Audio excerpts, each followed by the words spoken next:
Hi everyone, this is Dr. Brad Meyer. This is for people in Group 2 of the Inuksuit performance in April at SFA. I wanted to just kind of give you a rundown of how everything's going to go. So let's get started. The first thing you'll want to look at is this page, the Inuksuit event map. This just shows everyone's position and kind of relative timing to each other. So you can see Group 1 starts everything, Group 2, which is you all, will enter, and then Group 3 will enter their parts. After Group 3 enters, Group 1 will move on to their second instrument, then Group 2 will move on, and Group 3 will move on. It'll be pretty simple because I'll put one person in charge of Group 2, and so when that person starts to move on to the next instrument or next section, that'll be a signal for everyone to move on to that section. So let's just kind of go through the parts and kind of show you how to read them all. The first section is going to be the wind sounds. And that's going to be for things like rubbed stones or shaking maracas or other types of friction sounds. The key to this page is to treat the whole page like it's part of the music. So this part, the blank part in line 1, should be adhered to. So if we kind of thought of the page length as being 1 minute long, we'd have about 20 seconds of rest. Then we'd have 2 up and down wind sounds, or rub, which is the rubbing sound, soft to loud, and then soft, soft to loud, and then soft, and then 20 more seconds of rest. Here we've got a little bit shorter rest, so maybe 15 to 18 seconds of rest, 3 swells, and then 15 to 18 seconds of rest, then maybe 12 seconds of rest, 4 swells, 12 seconds of rest. So as you play through the wind part, and you may have a different part than this, just keep in mind that we want to read across the whole page and not just play each section back to back to back. The next section will be what's called Inuksuit Rising, and that will look maybe something like this. Maybe it'll be something quite different, but they're all titled with names like double window, window, stack, or pyramid. And so what you're going to do is, after your first wind section, as you move on, you're going to play this section. And so the same idea applies. We want to keep the whole page length into account. So the first section is called Inuksuit Rising. Inuksuit is just simply this page. So if we're double window 1, this is our Inuksuit page. And we're going to take it and we're going to start from the bottom up. So think again, whole page length, about 12 seconds of rest, first note, 12 seconds rest, second note, 12 seconds of rest, 12 seconds of rest. Then we play both notes together, 12 seconds of rest, both notes together, 12 seconds of rest. Then 12 seconds rest, all 3 notes. So we're going to just continually add on. So what I'd really recommend is when you get this page to draw vertical lines for indicating something like the quarter note, or if you want to think of it more as every 5 seconds, or if you want to just kind of continue each bar length and count each bar, that might help as well.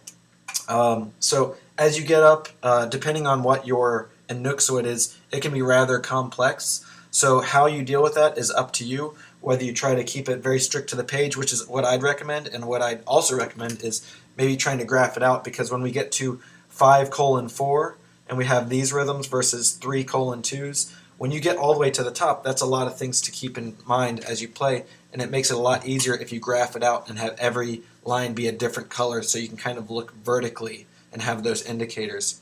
Something that happens, as you see in this part, is that at some points in times it's just impossible to play everything.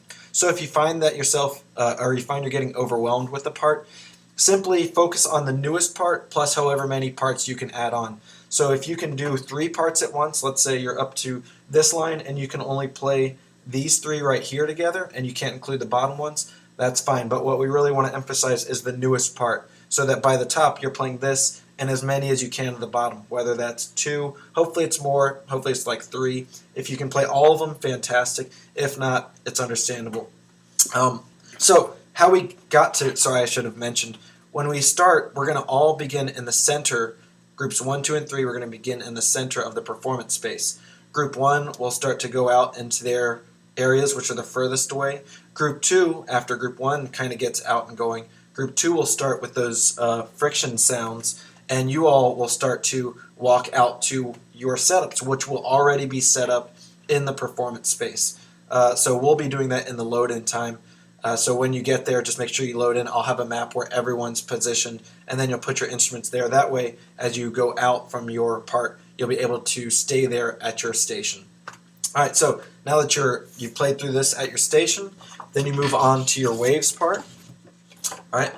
Your waves part is tom-toms again, and bass drum. So however you choose to set up your instruments, that's completely up to you. I just ask that, there have been a couple performances where people brought tenors, and I think that kind of it creates a different atmosphere for the piece that we don't really want. So if you can, please use things like concert toms, concert bass drums, multi bass drums. The horizontal flat basses. Just try to have more concert oriented instruments. I'd rather move away from having any kind of marching instrument out there. So this part, obviously, it's the entire page length. So this part in waves is going to be played continuously. So after you get done with this line, you immediately move to this line. It says chord note equals 60. So you'll just work your rhythms out with that. Play that top to bottom. Then after you do that, you go back to your Inuksuit part, and now we're going to do Inuksuit falling. So basically, when you played it from the bottom up the first time, now you're going to kind of do everything in reverse. So you're going to start with the entire page, or start with the top line and however many lines below you can play at the same time. And then the second time through, you're going to play the second line in as many parts as you can through, and then the third line as many as you can, until you're at the you're only playing the bottom line. So again, it's just kind of a reduction of sounds now, whereas in the first time it was an increase of sounds throughout.